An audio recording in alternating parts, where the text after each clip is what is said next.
kembali lagi. Jadi di sini saya akan menjelaskan sedikit tentang analisa longsoran.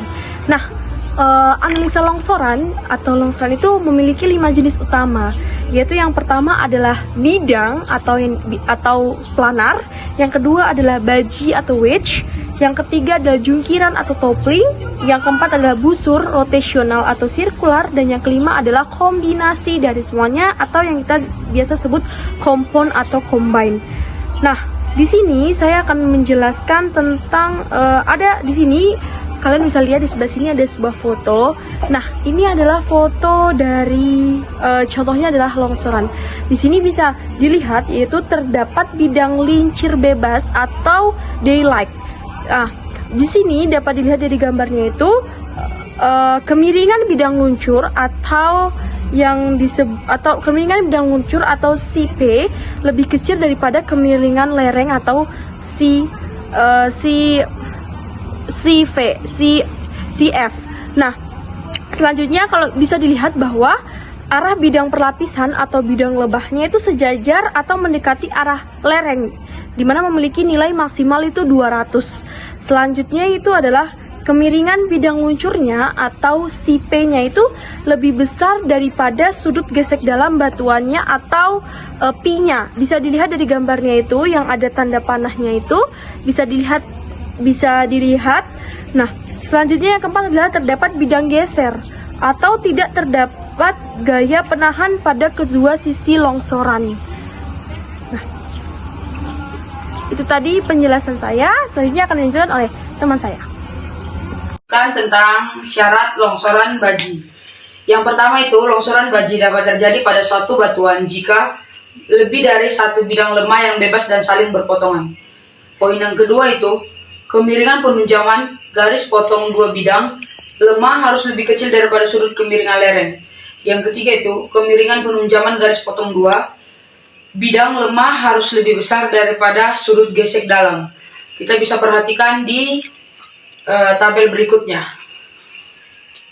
Berikut saya akan menjelaskan mengenai dua set gambar di samping sini mengenai mekanisme kelongsoran baji pada bidang diskontinuitas batuan. Pertama, penjelasan mengenai gambar di bagian atas, bagian A dan B. Pada bagian A, bentuk baji pada lereng. Yang pertama, gambar A menunjukkan sebuah baji yang terbentuk dari dua bidang diskontinuitas, yaitu plane A yang lebih landai dan plane B bidang yang lebih curam. Kedua bidang tersebut berpotongan dan menghasilkan garis berpotongan bidang. Yang ketiga, baji inilah yang berpotensi meluncur keluar lereng sepanjang garis berpotongan tersebut. Yang keempat, face adalah muka lereng yang menjadi arah keluarnya baji. Intinya, gambar ini memperlihatkan bentuk fisik baji yang memungkinkan untuk longsor. Kedua, pada bagian B, representasi pada proyeksi stereonet. Gambar B adalah representasi stereografik dari kondisi pada gambar A. Bidang A dan B digambarkan dalam bentuk grid circle pada stereonet. Yang kedua, garis perpotongan antara kedua bidang muncul sebagai garis lengkung yang menunjukkan arah potensial peluncuran. Yang ketiga, arrow atau direction of sliding menunjukkan arah gerakan baji pada muka lereng. Sudut-sudutnya yaitu yang pertama, arah horizontal dan garis perpotongan atau trend. Yang kedua, sudut geser atau shear angle atau arah relatif terhadap muka lereng.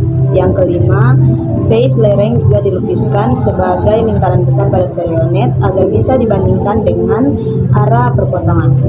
Intinya, gambar menunjukkan bagaimana orientasi baji dianalisis menggunakan stereonet untuk menentukan arah potensi longsor.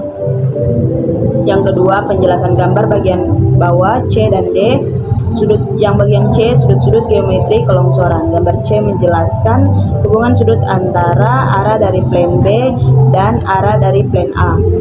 Dan juga ada arah garis perpotongan yang terbentuk antara dua bidang.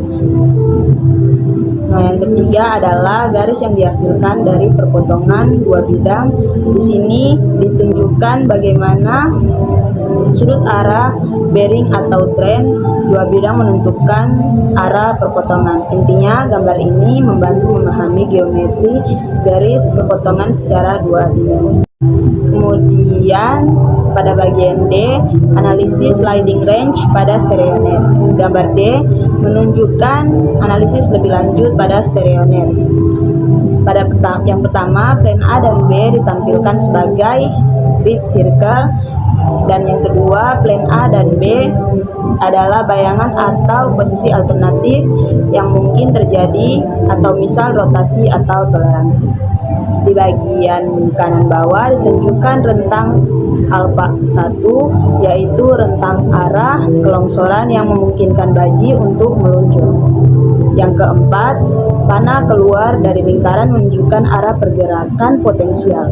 Intinya, gambar D mengilustrasikan range arah di mana baji dapat meluncur dan apakah arah itu berada dalam zona yang memungkinkan longsor pada buka lereng. Sekian dari penjelasannya, terima kasih. Oke, pada saat ini saya akan menjelaskan tentang apa itu jungkiran longsoran jungkiran. Longsoran jungkiran adalah jenis longsoran di mana massa batuan roboh ke depan dengan cara berputar pada satu sumbu. Pergerakan ini terjadi karena kondisi kekar atau bidang lemah yang berlawanan arah dengan kemiringan lereng umum yang dipicu oleh gravitasi dan kandungan air pada rekahan. Kemudian jenis-jenis dari longsoran jungkiran. Yang pertama adalah block toppling. Nah, jenis toppling yang terjadi ketika blok-blok batuan berbentuk kolom atau balok yang tersusun secara vertikal atau mendekati vertikal sehingga mendorong dan jatuh secara berurutan ke depan. Penyebabnya adalah karena ketidakseimbangan gaya gravitasi dengan gaya penahan pada bidang rekahan, terutama jika bidang rekahan miring ke arah lereng. Kemudian yang kedua adalah flexural toppling. Tipe toppling ini di mana batuan mengalami deformasi lentur sebelum tumbang. Biasanya terjadi pada batuan dengan lapisan tipis atau relatif plastis. Penyebabnya yaitu tekanan lateral dari atas atau bawah yang menyebabkan lapisan batuan meliuk dan terlipat hingga kehilangan keseimbangan dan runtuh. Kemudian yang ketiga ada block flexure toppling. Mekanisme campuran antara block toppling dan flexural toppling. Beberapa blok batuan bergerak secara kaku, sedangkan lapisan lain mengalami lenturan sebelum runtuh. Penyebabnya yaitu dari variasi dalam sifat geomekanika batuan. Contoh gambar jenis longsoran jungkringan. Setelah itu masuk di syarat longsoran jungkringan. Longsoran jungkringan akan terjadi pada suatu lereng batuan yang arah kemiringannya berlawanan dengan kemiringan bidang lemahnya. Weck dan Bray tahun 1981 telah membuat grafik yang dapat memberikan gambaran kapan terjadinya longsoran tersebut.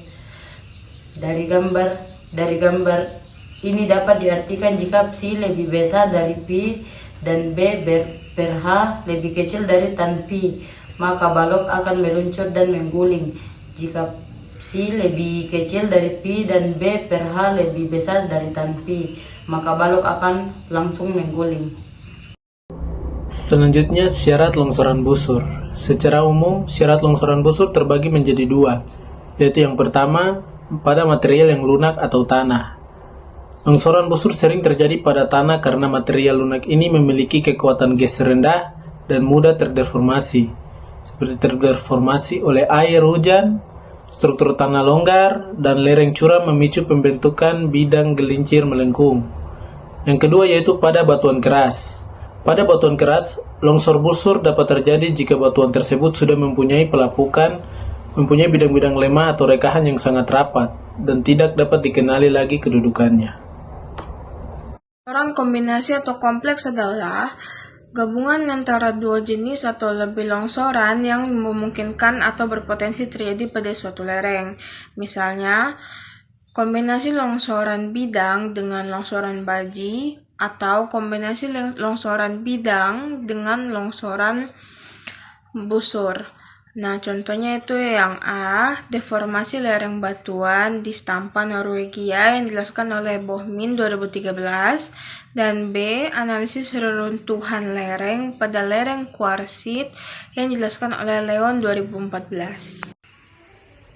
Nah, gambar selanjutnya yaitu menggambarkan tentang diagram Streonet, penentuan strike dip dan pole. Gambar bagian A, bidang dengan arah strike, menunjukkan bola stereografis dengan arah mata angin. Garis lengkung menunjukkan posisi suatu bidang dengan diproyeksikan. Tanda panah menunjukkan nilai asimut 130 derajat yang merupakan arah strike dan arah jurus. Nah, gambar bagian B itu bidang dengan dip dan pole. Bidang dengan geologi ditampilkan sebagai garis melengkung. Nilai dip yaitu kemiringan ditunjukkan misalnya 50 derajat. Titik pole atau kutub bidang adalah titik tegak lurus terhadap bidang. Pole digunakan untuk analisis kestabilan lereng dengan kinematik longsor. Nah, gambar di bagian C yaitu tampilan sederhana grid, circle, dan pole. Lingkaran adalah Streonet polos, garis lengkung yaitu grid circle bidang. Tanda X itu adalah pole yang mewakili orientasi bidang secara ringkas. Baik, foto yang selanjutnya yaitu di bagian pertama yaitu lereng menunjukkan material tanah di bagian atas dan batuan keras di bagian bawah.